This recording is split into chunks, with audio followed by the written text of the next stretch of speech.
Hello friends, मैं मोहित गोयल आपका स्वागत करता हूं बच्चों आपके अपने यूट्यूब चैनल एमजी क्लासेस पर। बच्चों आज मैं आपके लिए शुरू कर रहा हूं एनसीईआरटी का सिलेबस। देखिए बच्चों, आज हम शुरुआत से करेंगे चैप्टर 1 रियल नंबर। तो देखिए बच्चों, इस चैप्टर का आज मैं आपको इंट्रोडक्शन पार्ट करवाने वाला हूं। देखिए क्या है चैप्टर 1 रियल नंबर। तो सबसे पहले तो यही पता होना चाहिए कि रियल नंबर क्या होते हैं।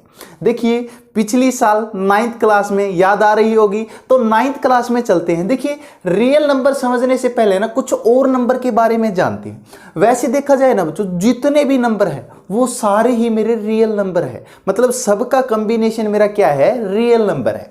देखिए जब हम छोटे थे तो पापा आपसे पूछते थे कि बच्चों आपको कितनी चॉकलेट चाहिए, आप कहते पापा 2 चाहिए 3 चाहिए, ऐसा ही कुछ कहते थे। तो देखिए बच्चों, जो वो कहते थे ना आप लोग, वो मेरा होता था, वो जो काउंटिंग शुरू हुई थी ना वो मेरी नेचुरल नंबर से शुरू हुई थी और उसको मैं डिनोट करता हूं एन से।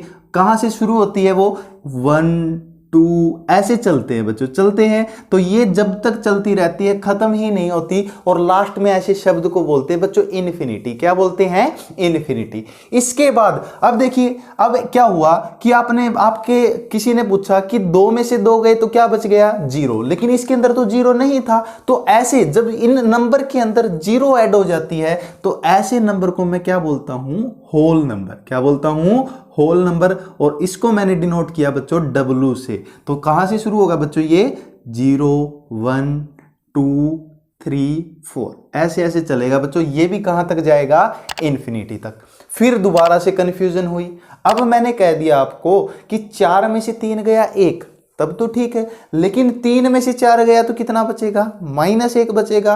तो ऐसे नंबर जिनमें बच्चों प्लस वाली भी सारी संख्याएं आ जाएंगी और माइनस वाली भी सारी संख्याएं आ जाएंगी, तो ऐसे नंबर्स को मैंने क्या बोला बच्चों, इंटीजर्स। क्या बोला, इंटीजर्स। इसको थोड़ा सा ध्यान में रखना बच्चों। देखो whole number W, natural number N, लेकिन इंटीजर को जब डिनोट करते हैं ना वो करते हैं बच्चों Z से। किससे डिनोट करते हैं, Z से। तो इसके अंदर क्या होता है बच्चों, ये माइनस इन्फिनिटी से चलते हैं। ऐसे कोई फिर आएगा -3, फिर -2, -1, 0 1 2 3, ऐसे ये प्लस में कहां तक जाते हैं बच्चों, इन्फिनिटी तक जाते हैं। आपको ये बात बिल्कुल अच्छे से समझ में आ गई।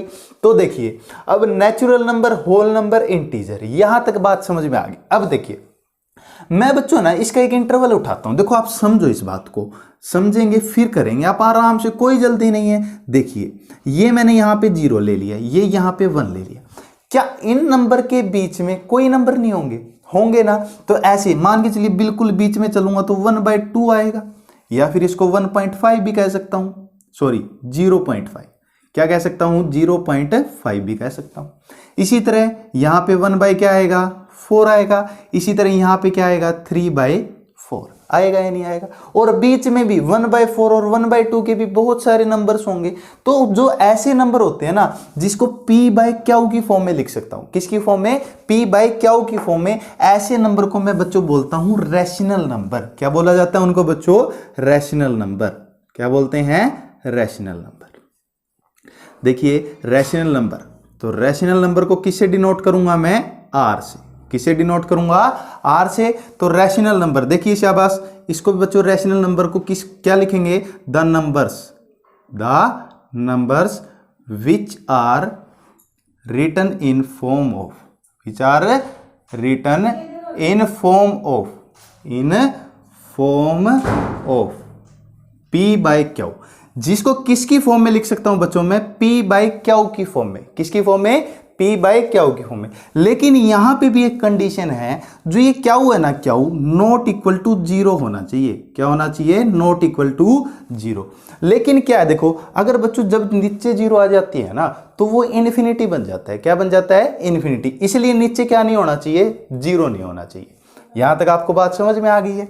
अब देखिए इसके बाद एक नंबर, लास्ट नंबर के बारे में पढ़ते हैं बच्चों, इर्रेशनल नंबर। क्या पढ़ेंगे, इर्रेशनल नंबर। देखो पता भी चल रहा है, रैशनल का इर मतलब उल्टा। क्या होता है, उल्टा। तो क्या होगा, the numbers which are not write in form of P/Q। जिसको हम बच्चों p बाई क्यू की फॉर्म में नहीं लिख सकते, ऐसे नंबर को हम क्या बोलते हैं बच्चों, इर्रेशनल नंबर बोलते हैं। और इसके एग्जांपल मैं आपको आगे भी बताऊंगा, लेकिन एक दो भी बता देता हूं। √2, √3, √5, ये सारे जो मेरे एग्जाम्पल है ना बच्चों, ये किसके हैं, मेरे इर्रेशनल नंबर के। किसके हैं, इर्रेशनल नंबर के। अब देखिए यहां तक आपको पता चल गया। अब मैं आपको रियल नंबर के बारे में अब बताऊंगा। देखिए यहां पे एक बात पता चली आपको, देखो नेचुरल नंबर, देखो इसकी कहानी अलग है, इसकी कहानी क्या है, अलग है। लेकिन जो ये नंबर है ना, देखो नेचुरल नंबर के अंदर क्या ऐड हो रहे हैं, मेरे होल नंबर। मतलब क्या है, देखो सारे के सारे नेचुरल नंबर मेरे क्या है, होल नंबर। सारे के सारे होल नंबर मेरे क्या है, इंटीजर। और सारे के सारे मेरे इंटीजर क्या है, मेरे रैशनल नंबर। तो मैं यहां से अगर एक ग्राफ बना के चलूं ना, देखिए मैं अभी बनाता हूं। देखिए यहां तक आपको बिल्कुल अच्छे समझ में आ गया होगा बच्चों। अगर आपको हमारी वीडियो अच्छी लग रही है ना, तो हमारी वीडियो को लाइक और शेयर तो कर दो, और हमारे चैनल को सब्सक्राइब भी कर दो। समझ में आया, ताकि आपको ऐसी ऐसी वीडियो मिलती रहे। देखो बच्चों यहां पे एक ग्राफ बना रहा हूं मैं, देखो बिल्कुल आसान। देखो सॉरी, देखिए ये जो ग्राफ है ना, ये अगर मैं नेचुरल नंबर की बात करूं, सारे के सारे नेचुरल नंबर मेरे क्या होंगे, होल नंबर होंगे। सारे के सारे मेरे होल नंबर क्या होंगे, मेरे इंटीजर होंगे। और सारे के सारे मेरे इंटीजर क्या होंगे, मेरे देखिए शाबाश क्या होंगे, रैशनल नंबर होंगे। क्या होंगे, रैशनल नंबर। समझे या नहीं समझे। इर्रेशनल की कहानी अपनी अलग है। अब बच्चों में आप पूछोगे सर आप रियल नंबर पढ़ा रहे हो, उसके बारे में क्यों नहीं बता रहे। तो रियल नंबर कुछ नहीं होते बच्चों। रियल नंबर क्या होते हैं, रियल नंबर के अंदर मेरे रैशनल नंबर भी आ जाते हैं, और रियल नंबर के अंदर मेरे इर्रेशनल नंबर भी आ सकते हैं। अगर मैं इसको दूसरे शब्दों में बोलूं, combination of all rational and irrational number are कौन क्या होंगे, रियल नंबर होंगे। मतलब बच्चों जो भी आप सारी संख्याएं या नंबर्स पढ़ते हैं ना, वो सारे क्या होते हैं, मेरे रियल नंबर होते हैं। यहां तक आपको कोई दिक्कत नहीं है। अब देखिए यहां तक तो क्या था बच्चों, 9th क्लास का कह सकते हो, या इसका बिल्कुल जीरो वाला बेसिक था। अब इसका बेसिक या इंट्रोडक्शन अब शुरू होगा। तो रियल नंबर क्या होंगे बच्चों, सारे के सारे रैशनल और सारे के सारे इर्रेशनल का कॉम्बिनेशन। अब कहोगे सर रैशनल के अंदर नेचुरल नंबर तो नहीं है। अरे पागलो, कि रैशनल के अंदर सारे अपने आप ही क्या आ जाते हैं, इंटीजर। इंटीजर है तो अपने आप ही उसके अंदर सारे क्या आ गए, होल नंबर। और होल नंबर आ गए तो सारे अपने आप ही क्या आ गए, नेचुरल नंबर। समझे या नहीं समझे, बिल्कुल अच्छे समझ चुके हो। अब देखो बच्चों मैं आपको कराऊंगा थ्योरम 1.1। बच्चों अगर कोई भी आपको दिक्कत लगती है ना, तो आप कमेंट बॉक्स में कमेंट कर दीजिए कि आपको कहां पे क्या दिक्कत लग रही है। ठीक है, देखिए अब थ्योरम 1.1 चैप्टर फर्स्ट है, तो थ्योरम का नाम क्या है, 1.1। इस थ्योरम का नाम क्या है बच्चों, यूक्लिड डिवीजन। हमेशा काम आएगी बच्चों, जब बड़े हो जाओगे ना थोड़े से, तब भी काम आएगी आपको। यूक्लिड डिवीजन लेमा, क्या काम है, नाम है बच्चों यूक्लिड डिवीजन लेमा। तो देखिए इसको समझाने से पहले ना मैं आपको कुछ समझाता हूं, समझाने से पहले समझाता हूं। देखिए अगर मैं, मेरे प्यारे बच्चों, अगर कोई एक नंबर ले लो, आपके मन में जो भी आ रहा है वो ले लेना। मेरे मन में आ गया 7, क्या आ गया मेरे मन में, 7। अगर मैं इसको 2 से डिवाइड करूं, किससे डिवाइड कर रहा हूं, 2 से डिवाइड कर, तो ये कितने पे जाएगा सर, आप बोलोगे 3 पे जाएगा। और ये कितना आ जाएगा इधर 6, और बचेगा कितना, 1। ऐसा ही कुछ होगा सारा प्रोसीजर। समझ में आया। अब देखिए जो ये मेरा 2 होता है ना, जो उससे मैं डिवाइड करता हूं, इसको हम बोलते हैं डिवाइजर। क्या बोलते हैं, डिवाइजर। और इसको डिनोट करते हैं बच्चों छोटे डी से। किससे डिनोट करते हैं, छोटे डी से। ये जो मेरा 7 है, इसको बोलते हैं बच्चों डिविडेंड। क्या बोलते हैं, डिविडेंड। 3 मेरा होता है बच्चों क्वोशिएंट। क्या होता है, क्वोशिएंट। और 1 मेरा क्या होता है, रिमाइंडर। क्या होता है, रिमाइंडर। जो ये बच्चों है ना डिवीजन, यूक्लिड डिवीजन लेमा, ये क्या कहती है कि जो डिविडेंड होगा ना, हमेशा हमेशा होगा बच्चों ये रिजल्ट, जो डिविडेंड होगा वो होगा भाई आपका डिवाइजर इनटू में क्वोशिएंट और प्लस में रिमाइंडर, प्लस में रिमाइंडर। ये ऐसा कुछ कहती है, हमेशा होगा बच्चों। मैं आपको प्रूव भी करके दिखाऊंगा। देखो इसको लिखते हैं बच्चों छोटे क्यू से, और इसको लिखते हैं बच्चों आर से। बड़े से भी लिख लो कोई दिक्कत नहीं, लेकिन इसको छोटे डी से और इसको बड़े डी से। ये ध्यान रखना, क्योंकि दोनों जगह डिविडेंड और डिवाइजर में थोड़ी कंफ्यूजन हो जाएगी। तो डिविडेंड हमेशा क्या होता है, बड़ा, और डिवाइजर हमेशा क्या होगा, छोटा। बड़े को छोटे से ही डिवाइड करेंगे। अब देखो अगर मैं इसको दूसरे शब्दों में लिखूं तो क्या लिख सकता हूं, d इज इक्वल टू में d इंटू में क्यू प्लस में आर। अब देखो ये हमेशा प्रूव होता है, देखो डी किसको डिवाइड कर रहा हूं, 7 को, is equal to divisor into में क्वेश्चन, डिवाइजर की वैल्यू 2, क्वेश्चन की वैल्यू 3, तो कर दो 2 इंटू में 3 प्लस में रिमाइंडर कितना है मेरा 1, समझे, तो करो शाबाश, 3 2 जा कितना होगा 6 प्लस में 1 कितना आएगा 7 इज इक्वल टू 7, आएगा या नहीं आएगा। यही मेरी क्या कहती है बच्चों, dividend is equal to divisor into में क्वोशिएंट प्लस में रिमाइंडर। अब इसकी जो जनरल फॉर्म है ना बच्चों, वो कुछ इस टाइप से लिखी होगी इस पूरे चैप्टर में। देखिए जो डी है ना, मतलब जिसको हम डिवाइड करते हैं, वो 7 को है ना, वो 7 को ए मान रहा है। भाई ए कोई नंबर है, किससे डिवाइड कर रहा हूं मैं, बी से। भाई ए नंबर है, उस नंबर को किससे डिवाइड कर रहा हूं मैं, बी से डिवाइड कर रहा हूं। अब कुछ ना कुछ क्वोशिएंट आएगा और कुछ ना कुछ क्या आएगा, रिमाइंडर। तो वो बी क्यू से क्वोशिएंट और आर से क्या लिख रहा है, रिमाइंडर। ये बच्चों अपनी क्या है, यूक्लिड डिवीजन लेमा की है ना, यूक्लिड डिवीजन लेमा की यूक्लिड डिवीजन लेमा की जनरल फॉर्म है। क्या है बच्चों, जनरल फॉर्म। इसकी क्या है मेरे प्यारे बच्चों, ये जनरल फॉर्म है।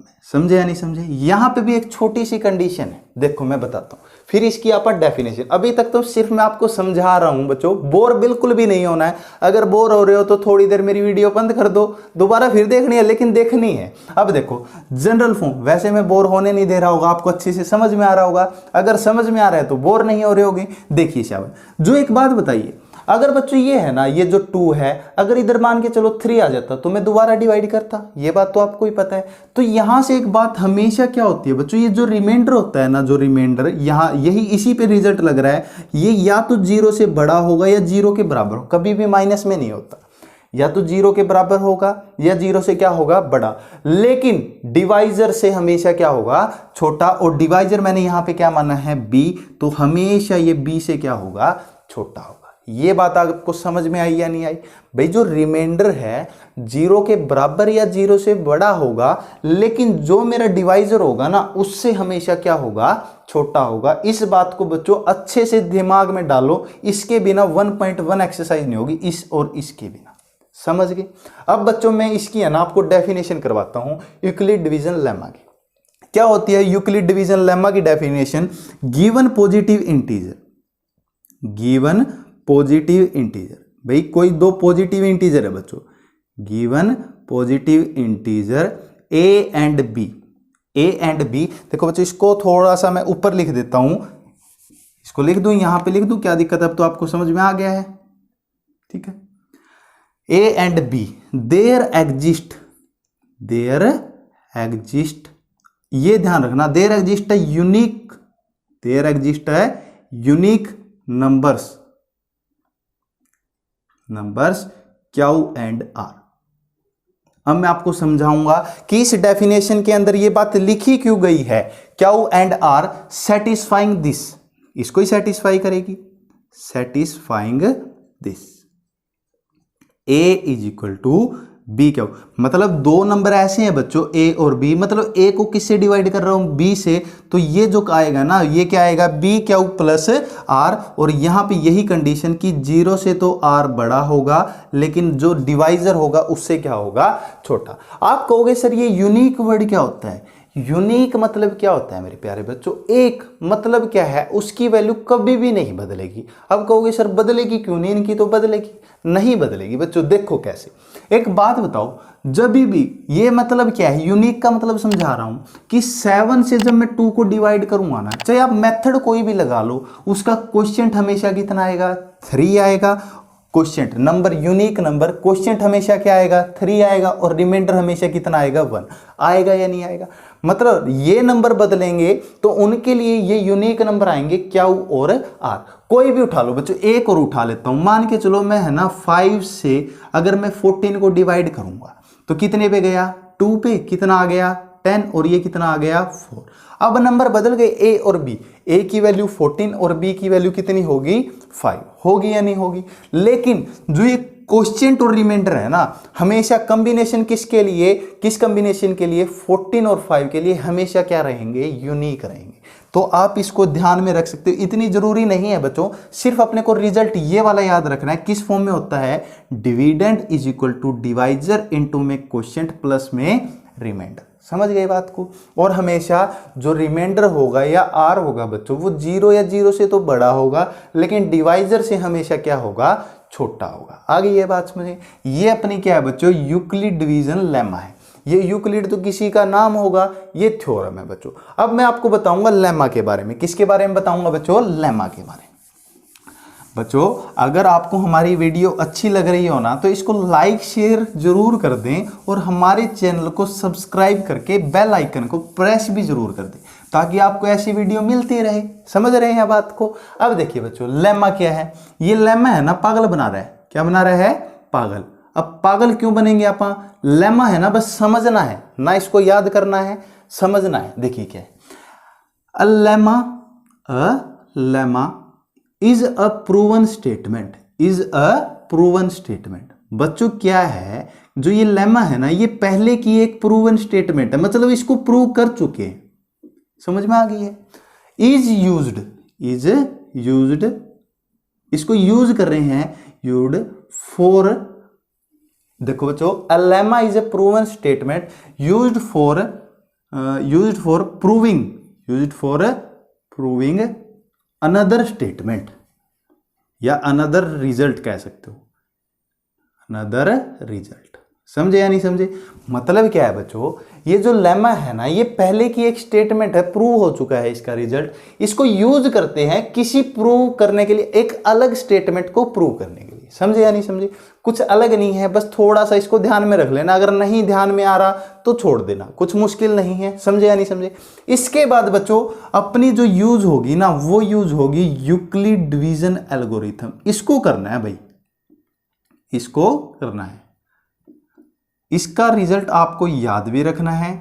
देखिए बच्चों अगर आपको यूक्लिड डिवीजन लेमा आ गई है ना तो आपको मान के चलिए कि यूक्लिड डिवीजन एल्गोरिथम भी आ गई है। ठीक है, अब आपको करना क्या होता है, यूक्लिड डिवीजन एल्गोरिथम के अंदर होता क्या है। देखिए शाबाश, ये काम क्या आती है, ऐसे भी बोल सकते हैं यूक्लिड डिवीजन एल्गोरिथम। देखो मैं आपको लिखता हूं फिर समझाता हूं। ये जो होती है ना ये होती है बच्चों to find the HCF of two number, to find the HCF of two number, of two numbers. नाम दे दिया बच्चों उनको C एंड D। बच्चों A और B दे चुका हूं, इसलिए to find the HCF of two number C and D। वहां पे मान के चलिए कोई भी, चाहे C बड़ा हो D से या D बड़ा हो किससे, C से। अब आप पूछोगे सर ये HCF नहीं होता क्या है। देखो पहले तो इसके बारे में पता होना चाहिए ना, HCF होता क्या है। देखो बच्चों मैं मेरे वर्ड पे ध्यान देना। HCF होता है highest common factor. Highest common factor का देखो मैं इसको भी एग्जांपल से समझाता हूं। अब 8 और 12 ले लेता हूं बच्चों, 8 और 12 ध्यान रखना। अब हाईएस्ट कॉमन फैक्टर का मतलब क्या है बच्चों, ऐसा फैक्टर जो हाईएस्ट होगा और इन दोनों को डिवाइड करेगा। वैसे देखो 8 और 12 किससे डिवाइड हो रहे हैं, 2 से डिवाइड हो रहे हैं या नहीं हो रहे, हो रहे हैं। लेकिन बच्चों 2 क्या सिर्फ सबसे बड़ा ऐसा फैक्टर है कि जिससे डिवाइड हो रहे हैं, नहीं। ऐसा फैक्टर क्या है बच्चों, 4 भी है। तो 4 इनका क्या होगा, हाईएस्ट कॉमन फैक्टर। क्या होगा, हाईएस्ट कॉमन फैक्टर। समझे या नहीं समझे। अब देखो आप कहोगे सर 8 क्यों नहीं होगा। बच्चों 8 को तो डिवाइड करेगा लेकिन वो 12 को करेगा नहीं करेगा। ऐसा नंबर बच्चों जो दोनों को डिवाइड करे और हाईएस्ट हो तो ऐसे नंबर को हम क्या बोलते हैं, हाईएस्ट कॉमन फैक्टर। क्या बोलते हैं बच्चों, हाईएस्ट कॉमन फैक्टर। अब देखिए अब आप पूछोगे सर जब ये मैं करूंगा ना तो इसका HCF तो निकाल दूंगा, आप कह रहे हो, लेकिन मैं निकालूंगा कैसे, मैं निकालूंगा कैसे, आप यही बात पूछोगे। अब देखो बच्चों अब मैं इन्हीं के लिए ले रहा हूं, एग्जाम्पल ले लिया मैंने, कोई भी एग्जाम्पल ले रहा हूं। ठीक है, मैं 2 नंबर उठा रहा हूं A और B। क्या उठा रहा हूं, A और B। ध्यान से समझना इस रिजल्ट को, अगर समझ में नहीं आया बच्चों एग्जाम्पल से तो पक्का समझ में आए। अब C और D की जगह मैं क्या ले रहा हूं, A और B। अब देखिए मैं जब A को है ना मान के चल लिया मैं, A बड़ा है मेरा, किससे बड़ा है, B से, तो मैं किसको डिवाइड कर रहा हूं, A से है ना B को डिवाइड कर रहा हूं। A से किसको डिवाइड कर रहा हूं, B से। तो A को जब मैं B से डिवाइड करूंगा किसी ना किसी टर्म पे जाएगा, मतलब कुछ ना कुछ क्वोशिएंट पे जाएगा और कुछ ना कुछ रिमाइंडर भी आएगा, कुछ ना कुछ रिमाइंडर भी आएगा। अगर बच्चों रिमाइंडर नहीं आता मतलब रिमाइंडर 0 हो जाता है, उस टर्म में, उस कंडीशन में या टर्म में क्या होगा, अगर बच्चों जहां पे रिमाइंडर 0 आ गया तो जो उसका डिवाइजर होगा ना, डिवाइजर, ये कंडीशन है ध्यान रखना, उसका डिवाइजर मेरा HCF होगा। मतलब A और B का HCF कितना हो जाता है मेरा, B हो जाता। क्या हो जाता, B। मैं लिख भी देता हूं, if R is equal to 0, reminder is 0, then HCF of number A and B, number A and B is B या डिवाइजर। समझे या नहीं समझे, समझ गए। आप कहोगे सर अगर रिमाइंडर 0 नहीं आता तो देखो, इफ दूसरी कंडीशन ये हो सकती थी बच्चों, ये फर्स्ट कंडीशन, ये दूसरी कंडीशन। देखिए क्या होगा, if R is not equal to 0, तो अपने को क्या करना पड़ेगा, देन अगेन अप्लाइंग, अपने को अगेन अप्लाइंग, अपने को दोबारा अप्लाई करनी पड़ेगी, अप्लाइंग यूक्लिड डिवीजन लेमा, अपने को दोबारा यूक्लिड डिवीजन लेमा अप्लाई करनी पड़ेगी।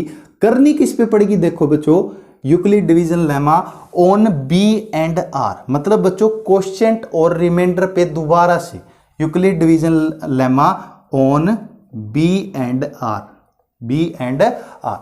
ये बच्चों मतलब आप कहोगे सर ये रिमाइंडर 0 आएगा मतलब मेरा HCF कब आएगा, जब तक बच्चों इस स्टेप को बारी बारी रिपीट करना पड़ेगा on B and R till reminder will be 0, till reminder will be 0। जब तक मेरे प्यारे बच्चों इसको अप्लाई करते रहना पड़ेगा, किस पे, पहले तो 2 नंबर मिल गए, अगर वो 0 रिमाइंडर नहीं आता तो B और R, मतलब क्या है, डिवीजर और रिमाइंडर पे दोबारा से दोबारा क्या लगानी पड़ेगी अपने को, यूक्लिड डिवीजन लेमा, जब तक रिमाइंडर क्या नहीं आ जाता 0। जहां पे रिमाइंडर 0 आ जाएगा वहां पे जो मेरा डिवाइजर होगा जिससे मैंने डिवाइड कर रहा हूं वो उन नंबर का क्या होगा मेरे प्यारे बच्चों, HCF होगा। यहां तक आपको कोई भी दिक्कत है, मुझे नहीं लगता बच्चों आपको अभी भी कोई दिक्कत आएगी। मैंने आपको आज क्या कराया है बच्चों, चैप्टर 1 का एक्सरसाइज 1.1 का इंट्रोडक्शन पार्ट, आपको बिल्कुल अच्छे से समझ में आया होगा। अगर बच्चों आपको किसी भी प्रकार की कोई दिक्कत होती है तो आप हमारे कमेंट बॉक्स में कमेंट करें और अपने सजेशन जरूर दें बच्चों। इसी तरह मैं आपकी है ना पूरा मैथ, हर एक मैथ का मतलब हर एक एक्सरसाइज का हर एक सम करवाने वाला हूं। अगर आपको बच्चों किसी भी प्रकार का हमें सजेशन देना है तो आप हमें ईमेल, कॉल, मैसेज, कमेंट कर सकते हैं। ठीक है बच्चों, आज की वीडियो बच्चों यहीं तक रहेगी। अगर आपको वीडियो अच्छी लगी हो तो बच्चों इसको लाइक और शेयर जरूर करें और हमारे चैनल को सब्सक्राइब और बेल आइकन को प्रेस करना ना भूलें। मिलते हैं बच्चों अगली वीडियो में। Thank you so much.